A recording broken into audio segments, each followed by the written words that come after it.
Hello friends, welcome to my YouTube channel exam warrior. इस video में हम लोग चक्रवात और प्रति चक्रवात से संबंधित सभी वस्तुनिष्ठ प्रश्नों को देखेंगे जो प्रीवियस एग्जाम में पूछे गए हैं या आगे पूछे जाने की संभावना है। इस वीडियो को देखने से पहले आप चक्रवात का जो पार्ट 1 वीडियो है मैंने अपलोड कर दिया है, उसमें चक्रवात क्या होता है, चक्रवात कैसे उत्पन्न होता है और चक्रवात का नामकरण कैसे किया जाता है तरीके से समझाया है। तो सबसे पहले आप उस वीडियो को देख लें। उस वीडियो का लिंक मैंने डिस्क्रिप्शन में डाल दिया है और यदि आप इस वीडियो का PDF डाउनलोड करना चाहते हैं तो हमारे टेलीग्राम चैनल को ज्वाइन करें, उसका भी लिंक मैंने डिस्क्रिप्शन में डाल दिया है। तो चलिए वीडियो की शुरुआत करते हैं।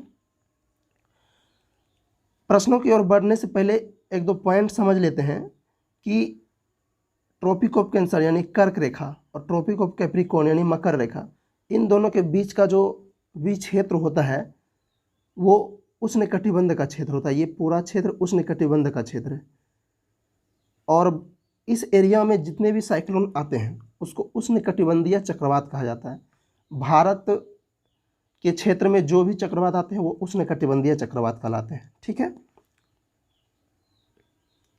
दूसरा पॉइंट समझते हैं कि चक्रवात में हवाएं किस ओर चलती हैं, निम्न दबाव उच्च दबाव क्या होता है, मैंने पहले वीडियो में बताया है, लेकिन इस वीडियो में रिवीजन के तौर पे मैं आपको बता रहा हूँ कि चक्रवात के केंद्र में निम्न दबाव का क्षेत्र होता है और बाहर की ओर उच्च दबाव का क्षेत्र होता है। ठीक, और चक्रवात में उत्तरी गोलार्ध में हवाएं जो हैं घड़ी की विपरीत दिशा में चलती है। ठीक है, और दक्षिणी गोलार्ध में हवाएं जो हैं घड़ी के दिशा में चलती हैं। ये आपको याद रखना है। ये कुछ मुख्य पॉइंट है, इसी से हम लोग आज आगे क्वेश्चन को सॉल्व करेंगे।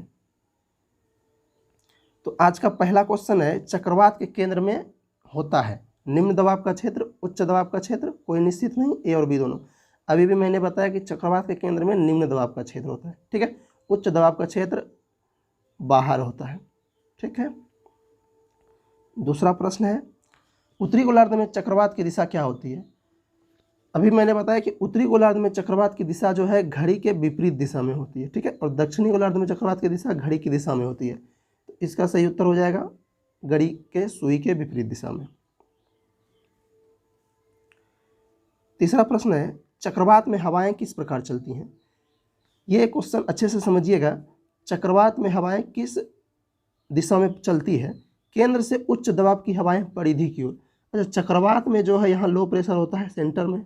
ठीक है, बाहर हाई प्रेशर होता है, तो ये सेंटर है, ये परिधि हो गया। सर्कल में बाहर का जो भी बाहर जो होता है वो परिधि होता है। तो केंद्र से उच्च दबाव की हवाएं परिधि की ओर, केंद्र में लो प्रेशर होता है तो केंद्र से उच्च दबाव की हवाएं तो बह नहीं सकती, तो ये तो गलत हो गया। परिधि से निम्न दबाव की हवाएं केंद्र की ओर, परिधि में हाई प्रेशर होता है और निम्न दबाव की हवाएं परिधि से केंद्र की ओर तो नहीं बहेगी। ठीक है, ये भी गलत है। केंद्र से निम्न दबाव की हवाएं परिधि की ओर, यहाँ देखिए यहाँ पर क्या लिखा हुआ है, निम्न दबाव की हवाएं परिधि की ओर। केंद्र से निम्न दबाव की हवाएं हैं परिधि की ओर बहती हैं नहीं, क्योंकि हवाएं जब बहती है तो वो हाई प्रेशर से लो प्रेशर की ओर बहती है, ना कि लो प्रेशर से हाई प्रेशर की ओर। तो ये भी गलत हो जाएगा। परिधि से उच्च दबाव की हवाएं केंद्र की ओर, ये सही होगा क्योंकि हाई प्रेशर हवाएं लो प्रेशर की ओर बहती है। ठीक है, तो यहाँ पर ऑप्शन आपका डी सही हो जाएगा। नेक्स्ट प्रश्न है, चक्रवात की आकृति किस प्रकार होती है। चक्रवात की आकृति अंडाकार होती है, आपको याद रखना है। नेक्स्ट है, चक्रवात के उत्पन्न होने से होता है। चक्रवात जब आता है तो क्या होता है, आसमान साफ हो जाता है, आंधी तूफान होता है, या तापमान में वृद्धि होता है, या भूकंप आता है। तो चक्रवात जब आता है तो आप सभी जानते हैं आंधी तूफान और तेज वर्षा होती है, तबाही बहुत होता है। ठीक है, ये पॉइंट भी आपको याद रखना है। चक्रवात का शांत क्षेत्र क्या कहलाता है। चक्रवात का शांत क्षेत्र चक्षु कहलाता है।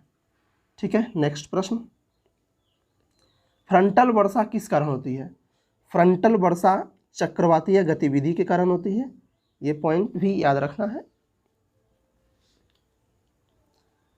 निम्न कथनों पर विचार करें। चक्रवात एक निम्न दबाव का केंद्र है, चक्रवात एक निम्न दबाव का केंद्र में चक्रवात का निम्न दबाव होता है, ये सही है। अर्ध में चक्रवात के दौरान हवा की दिशा वामावर्त होती है।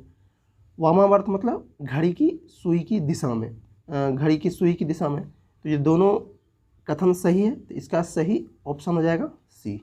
ठीक है, आगे बढ़ते हैं।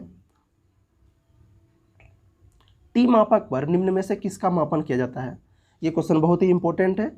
चक्रवात की शक्ति को मापने के लिए टी मापक का उपयोग किया जाता है, ये आपको याद रखना है। ये उल्टा भी पूछा जा सकता है कि चक्रवात की शक्ति के लिए किस मापन का प्रयोग किया जाता है, तो टी मापक। आगे बढ़ते हैं। आगे बढ़ने से पहले यहाँ पर एक दो पॉइंट को अच्छी तरीके से समझ लेते हैं। मैं इसको आपके लिए जूम कर दे रहा हूँ। यहाँ पर आप देख रहे होंगे ये जो पूरा एरिया है ये पैसिफिक ओशियन है, यानी प्रशांत महासागर है। ये हिंद महासागर है, इंडियन ओशियन। ये अटलांटिक महासागर, मैंने पहले वीडियो में भी बताया था कि अटलांटिक महासागर का आकार ऐसा आकार का होता है। ये प्रश्न एग्जाम में पूछा जाता है। और फिर ये प्रशांत महासागर, ये इधर भी है। पृथ्वी गोल है, आप जानते हैं, ये तो चपटा फिगर है। ये पश्चिमी प्रशांत महासागर हुआ, ये पूर्वी प्रशांत महासागर हुआ। ठीक है, देखिए इसमें अच्छी तरीके से आपको समझ में आएगा कि प्रशांत महासागर, ये अभी मैंने बताया कि ये पूरा एरिया प्रशांत महासागर है। और प्रशांत महासागर के इस जगह के आसपास चीन, फिलीपींस, जापान आदि देश यहाँ पर हैं। तो क्वेश्चन पूछा जाता है कि पूर्वी प्रशांत महासागर में, क्षमा करेंगे, पश्चिमी प्रशांत महासागर में जो चक्रवात आता है उसे क्या कहते हैं, तो वहाँ टाइफून कहा जाता है। या फिर पूछा जाएगा फिलीपींस, जापान या चीन सागर में आने वाले तूफान को क्या कहा जाता है, तो टाइफून कहा जाता है। फिर भारत के क्षेत्र में यानी हिंद महासागर के क्षेत्र में जो भी तूफान आता है उसको साइक्लोन कहा जाता है, नॉर्मली जो साइक्लोन कहा जाता है चक्रवात। ठीक है, अटलांटिक महासागर, ये अटलांटिक महासागर है, इस क्षेत्र में जो भी चक्रवात आता है उसको हेरिकेन कहा जाता है। ठीक है, और पूर्वी प्रशांत महासागर में जो भी चक्रवात आता है उसको हेरिकेन कहा जाता है। ठीक है, ऑस्ट्रेलिया, ये जो है ऑस्ट्रेलिया क्षेत्र में जो भी तूफान आता है उसको विली विली कहा जाता है, ये भी आपको याद रखना है। चलिए इस पॉइंट से आगे हम क्वेश्चन अब सॉल्व करते हैं। हाँ, यहाँ पर एक चीज़ और आप देख लीजिए, लिखा हुआ है उष्णकटिबंधीय चक्रवात को स्थान और तीव्रता के आधार पर अलग अलग नामों से जाना जाता है। ठीक है, जैसे हेरिकेन बताया अभी मैंने, हेरिकेन आपका अटलांटिक महासागर में आता है। टोर्नेडो, टाइफून मैंने बताया कि चीन के आसपास के एरिया में टाइफून आता है। Tropical storm, cyclonic storm, tropical depression या केवल चक्रवात। केवल चक्रवात, हिंद महासागर में आने वाले चक्रवात को सिर्फ केवल चक्रवात कहा जाता है। प्रश्न देखते हैं, फिलीपींस, जापान और चीन सागर में आने वाले उष्णकटिबंधीय चक्रवाती तूफान को क्या कहा जाता है? अभी मैंने बताया कि पश्चिमी प्रशांत महासागर में फिलीपींस, जापान और चीन सागर है वहाँ पे, तो उस जगह आने वाले तूफान को क्या कहा जाता है? Tornado, typhoon. आगे बढ़ते हैं। हेरिकेन तूफान आता है, हेरिकेन अटलांटिक महासागर में आता है। और वहाँ पे कौन कौन से देश हैं? यूएसए है, मिसिसिपी है, तो इसका आंसर सही हो जाएगा मिसिसिपी घाटी में। ठीक है, चीन सागर में भी मैंने बताया टाइफून आता है। ठीक, आगे बढ़ते हैं। उष्णकटिबंधीय चक्रवात को ऑस्ट्रेलिया में किस नाम जाना जाता है? मैंने भी बताया ऑस्ट्रेलिया में उष्णकटिबंधीय चक्रवात को विली विली कहा जाता है। हेरिकेन अटलांटिक महासागर में, टाइफून प्रशांत महासागर में, चीन सागर के आसपास। आगे है, टोर्नेडो चक्रवात का संबंध है। टोर्नेडो चक्रवात उत्तरी अमेरिका में आता है, अमेरिका के आसपास के एरिया में टोर्नेडो चक्रवात आता है। ठीक है, इसको आपको याद रखना है। नेक्स्ट प्रश्न है, निम्न में से कौन सा सिद्धांत चक्रवात से संबंधित नहीं है? इसमें प्रगामी तरंग सिद्धांत चक्रवात से संबंधित नहीं है, बाकी ये भंवर सिद्धांत, ध्रुवीय वाताग्र सिद्धांत, गतिक सिद्धांत, ये तीनों सिद्धांत चक्रवात से संबंधित है। ठीक है, प्रश्न पूछा जाएगा इससे, इसलिए मैंने इसको शामिल कर लिया आपके लिए। प्रति चक्रवात की विशेषता है। अब यहाँ से हम लोग प्रति चक्रवात की ओर बढ़ रहे हैं चक्रवात का प्रश्न के बाद। तो प्रति चक्रवात जो है बिल्कुल उल्टा होता है चक्रवात का। थोड़ा देर के लिए आप समझ लीजिए। जैसे चक्रवात में क्या था कि सेंटर में लो प्रेशर बनता था और बाहर हाई प्रेशर होता था। इसके जस्ट अपोजिट होता है प्रति चक्रवात में। इसमें हाई प्रेशर होता है सेंटर में और लो प्रेशर होता है बाहर। जो भी चीज़ें चक्रवात में होती है उसका सीधा अपोजिट यहाँ होता है। चक्रवात में उत्तरी गोलार्ध में घड़ी की सुई के विपरीत दिशा में हवा की दिशा होती है, तो इसमें उत्तरी गोलार्ध में घड़ी की सुई की दिशा में होती है। दक्षिणी गोलार्ध में घड़ी की सुई की दिशा में हवा की दिशा होती है चक्रवात का। तो प्रति चक्रवात का दक्षिणी गोलार्ध में घड़ी के सुई के विपरीत दिशा में होती है। इसमें लो प्रेशर सेंटर में होता है, इसमें हाई प्रेशर सेंटर में होता है। हाई प्रेशर बाहर होता है, लो प्रेशर बाहर होता है। चक्रवात जब आता है तो बहुत तेज आंधी बारिश होता है, लेकिन जब प्रति चक्रवात बनता है तो ये मौसम साफ होता है, कोई बहुत आसमान स्वच्छ होता है। ठीक है, इतना बात आप समझ गए अंतर को। ठीक है, तो चलिए आगे इसी से हम प्रश्नों को सॉल्व करेंगे। मैंने भी बताया कि प्रति चक्रवात में क्या होता है कि आसमान पूरा स्वच्छ हो जाता है। ठीक है, अतिवृष्टि चक्रवात में होता है, बारिश आंधी तूफान तो चक्रवात में आता है, मैंने भी बताया भी। प्रश्न है, उच्च दबाव वाली हवाएं जो केंद्र से बाहर की ओर चलती है क्या कहलाती है?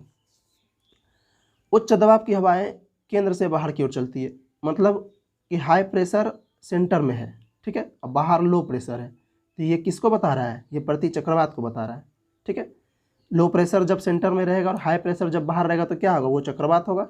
और जब हाई प्रेशर केंद्र में रहेगा और लो प्रेशर बाहर रहेगा तो वो प्रति चक्रवात होगा। नेक्स्ट है, प्रति चक्रवात में दबाव कहाँ अधिक होता है? प्रति चक्रवात में दबाव कहाँ अधिक होता है? केंद्र में होता है। मैंने भी बताया कि केंद्र में हाई प्रेशर होता है और बाहर लो प्रेशर होता है। मई 2021 में भारत के पश्चिमी तट से कौन सा चक्रवात टकराया था?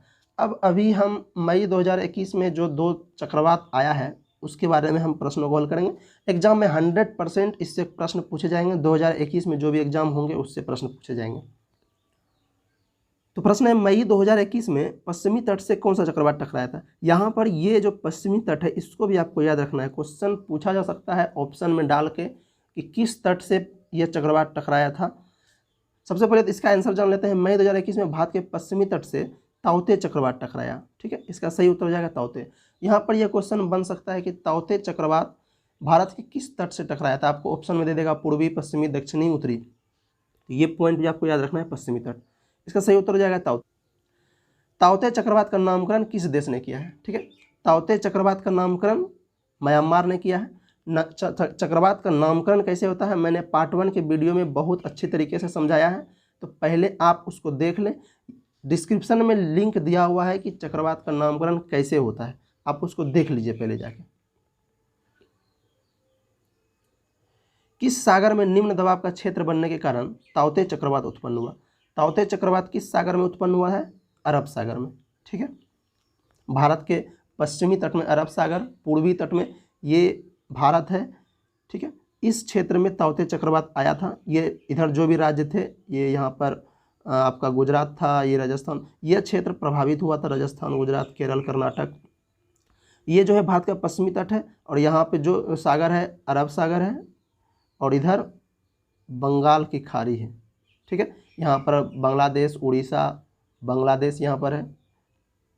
ठीक है, समझ गए होंगे। क्वेश्चन है, अरब सागर में उत्पन्न चक्रवात ताउते का अर्थ क्या है? हो सकता है कि यह क्वेश्चन आपसे पूछा जाए, क्योंकि अभी चर्चा में चक्रवात के तूफान का अर्थ चर्चा में है। तो ताउते का अर्थ होता है तेज आवाज वाली छिपकली। म्यांमार में एक छिपकली है जो बहुत तेज आवाज करती है, उसी के नाम पे ताउते का नाम रखा गया है। ये आपको याद रखना है। नेक्स्ट प्रश्न है, मई 2021 में भारत के पूर्वी तट से कौन सा तूफान टकराया था? पूर्वी तट मतलब ये तट।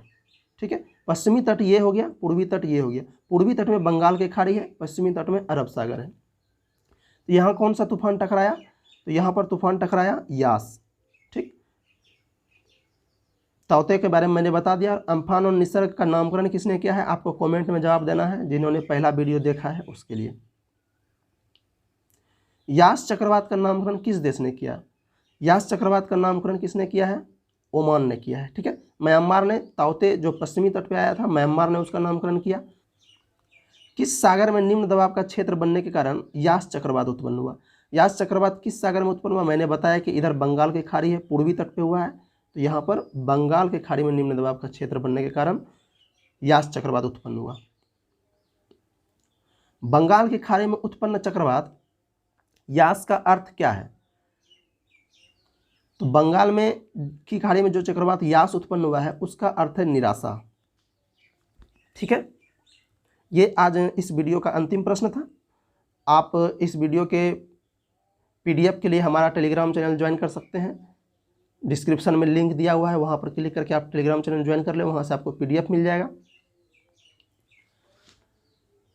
ये मैं हूँ, ये मेरा सोशल मीडिया है, आप हमको फॉलो भी कर सकते हैं वहाँ से। इस वीडियो को देखने के लिए आपका बहुत बहुत धन्यवाद। आपका दिन शुभ हो।